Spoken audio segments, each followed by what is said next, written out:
ये देखिए, ये बढ़िया स्पेशल पंजाबी कढ़ी पकोड़ा हमने बना लिया है। तो देख लेते हैं इसको बनाने का सीक्रेट तरीका। नमस्कार, वेलकम टू श्रीतमास किचन।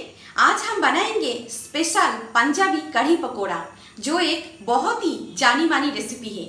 हम इसको बनाएंगे एकदम अलग तरीके से, जिससे ये बनेगा बहुत ही खाने में लाजवाब। इसमें हम देंगे असली पंजाबी कढ़ी पकोड़ा के सारी सीक्रेट्स।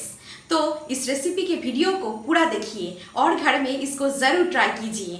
अगर मेरी रेसिपी आपको पसंद आते हैं, मेरी रेसिपी को ज़्यादा से ज़्यादा लाइक और शेयर कीजिए और मेरे चैनल को सब्सक्राइब करना ना भूलें। तो शुरू करते हैं स्पेशल पंजाबी कढ़ी पकोड़ा। स्पेशल कढ़ी पकोड़ा बनाने के लिए सबसे पहले हम कढ़ी बनाकर तैयार कर लेंगे। इसके लिए हमने लिए हैं 5 बड़े चम्मच बेसन और बेसन को हम एक प्याले में डाल देते हैं। इसके साथ हमने लिए हैं 1.5 कप खट्टी मीठी दही। ये दही है खट्टी मीठी दही।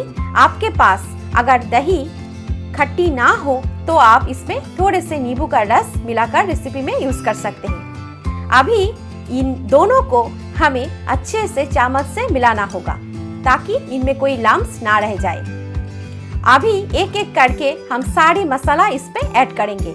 सबसे पहले हम यहाँ पर डालेंगे 1 बड़े चम्मच लहसुन और हरी मिर्च के पेस्ट।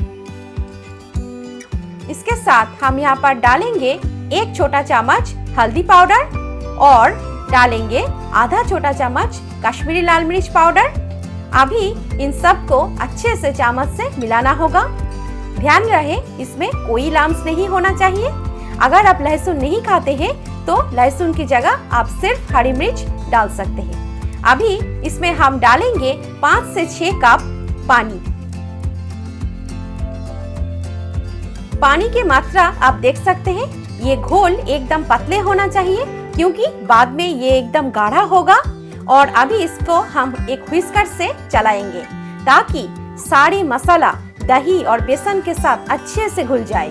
ये हमने मिश्रण के घोल तैयार कर लिए हैं और अभी कढ़ी बनाने के लिए हमने गैस पे एक पैन चढ़ाकर इसको अच्छे से गर्म कर लिए हैं। और अभी इसमें हम डालते हैं 2 टेबलस्पून सरसों के तेल। आप कोई भी तेल यूज कर सकते हैं। तेल हमारा गर्म होते ही हम इसमें सबसे पहले डालेंगे 2 तेजपत्ता, 3 सूखे लाल मिर्च, 2 छोटी इलायची। इसके साथ जाएगा 1 दालचीनी। छोटी इलायची के मुंह खोलकर दीजिए। 7-8 साबुत काली मिर्च, 2 से 3 लौंग, आधा छोटा चम्मच जीरा, 1/3 छोटा चम्मच मेथी दाना और सरसों और इसके साथ जाएगा 1/4 छोटा चम्मच हींग। इसके साथ हम यहाँ पर डालेंगे 1/4 छोटा चम्मच साबुत धनिया। हींग जरूर देना है। हींग से बहुत ही अच्छी खुशबू निकलते हैं। इन सारे मसाला को हमें कुछ सेकंड्स मीडियम फ्लेम में भूनना है। ये हमने कुछ सेकंड्स भून लिए हैं और मसाला से बहुत ही अच्छी खुशबू निकलने लगे हैं। अभी इसमें हम डालते हैं 1 चम्मच घिसा हुआ अदरक। अदरक को देकर हमें मीडियम फ्लेम में 1 मिनट भूनना है। अदरक को हमने 1 मिनट भून लिए हैं और अभी इसमें धीरे धीरे डालते हैं ये हमारा मिश्रण के घोल को। एकदम धीरे धीरे हल्की हाथों से इसको डालना है। और देखिए कितना बढ़िया इसके कलर। जिस बर्तन में हमने ये घोल बना लिए थे उसी में ही थोड़े से पानी ऐड करके इस पे हम मिला देते हैं और इसको अच्छे से चम्मच से चलाएंगे हम। अभी ये कढ़ी को हमें एकदम मीडियम फ्लेम में अच्छी गाढ़ी होने तक इसको पकाना है, जब तक बेसन के कच्चे स्मेल पूरी तरह से निकल जाए। और इसको थोड़ी थोड़ी देर में चलाते हुए इसको पकाना है। एकदम अच्छी गाढ़ी कंसिस्टेंसी हमें कढ़ी के चाहिए। 6 से 7 मिनट के बाद ये देखिए कढ़ी हमारा थोड़े से गाढ़ा हो गया है।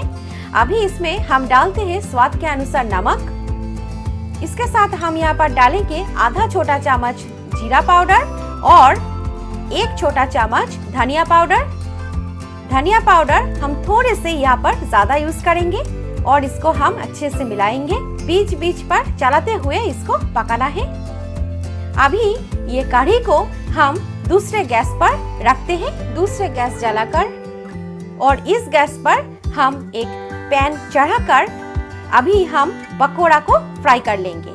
पकोड़ा फ्राई करने के लिए अभी इस पे हम डालते हैं तेल। पकोड़ा को तलने के लिए आप कोई भी तेल यूज कर सकते हैं। जब तक ये तेल हमारा गर्म होते हैं उस दौरान चलिए ये पकोड़ा हम बना लेते हैं। पकोड़ा बनाने के लिए एक बर्तन पे हमने डाले हैं 4 कटे हुए प्याज। प्याज को एकदम बारीकी से काट लिए हैं हमने। उसके साथ हम यहाँ पर डालेंगे आधा कप बेसन।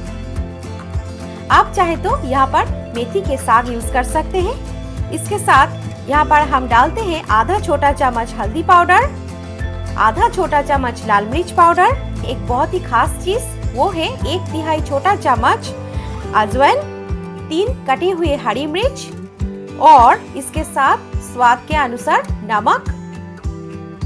नमक देकर हम इसको चम्मच से ये मसाला के साथ प्याज और बेसन को अच्छे से मिलाएंगे और अभी थोड़े थोड़े करके इस पे पानी डालना है। पकोड़ा तलने के लिए बैटर तैयार करना होगा। ये देखिए एकदम ऐसी कंसिस्टेंसी होना चाहिए। और अभी इसमें हम डालते हैं 1 छोटा चम्मच चावल का आटा। आप चाहे तो यहाँ पर बेकिंग सोडा यूज कर सकते हैं। चावल का आटा देने से बहुत ही क्रिस्प होंगे पकोड़ा। तेल हमारा गरम हो गया है। अभी एक एक करके पकोड़ा को हम तेल पर छोड़ देते हैं। एकदम मीडियम फ्लेम में पकोड़ा को हम तल लेंगे। अच्छी गोल्डन होने तक ये पकोड़ा को हमें फ्राई करना है।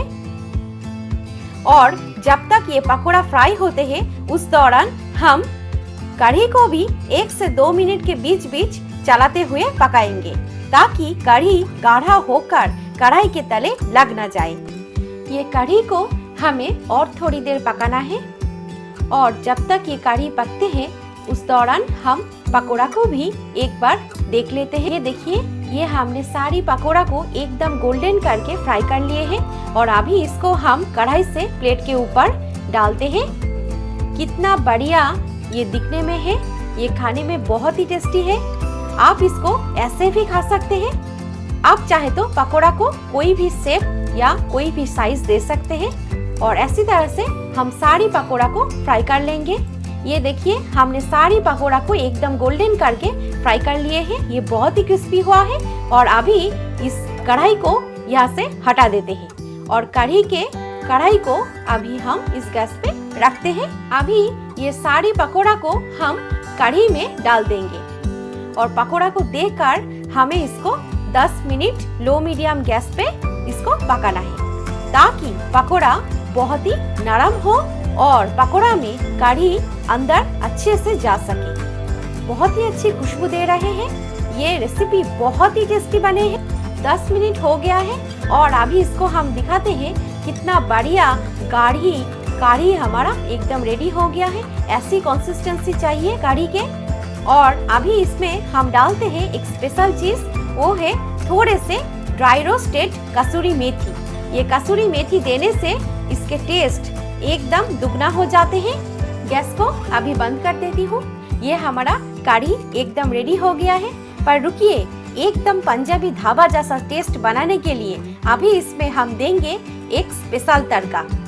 वो है हम यहाँ पर 1 छोटा चम्मच घी डाले हैं और घी गरम होते ही इस पे हम दे देते हैं 1/4 छोटा चम्मच जीरा, 1/4 छोटा चम्मच हींग, 1/4 छोटा चम्मच साबुत धनिया, 7-8 कड़ी पत्ते और 1/3 छोटा चम्मच लाल मिर्च पाउडर। और इसको एक बार चलाने के बाद ये तड़का कढ़ी के ऊपर हम डाल देते हैं। देखिए इससे कढ़ी के स्वाद 4 गुना बढ़ेगा और एकदम पंजाबी ढाबे में हम जैसा कढ़ी पकोड़ा खाते हैं ठीक वैसे ही टेस्ट आएगा। है ना मजेदार? तो देर किस बात की, झटपट बना लीजिए घर में। आप देख सकते हैं कितना गाढ़ी कढ़ी पकोड़ा हमारा एकदम रेडी हो गया है। पकोड़ा के टेक्सचर आप देख सकते हैं, नरम मुलायम, बहुत ही क्रीमी और ये खाने में हुआ है बहुत ही टेस्टी। अगर मेरी रेसिपी आपको पसंद आते हैं, मेरी रेसिपी को ज्यादा से ज्यादा शेयर और लाइक कीजिए और मेरे चैनल को सब्सक्राइब करना ना भूलें। तो फिर मुलाकात करते हैं एक नए रेसिपी के साथ। तब तक के लिए मेरे चैनल को देखते रहिए।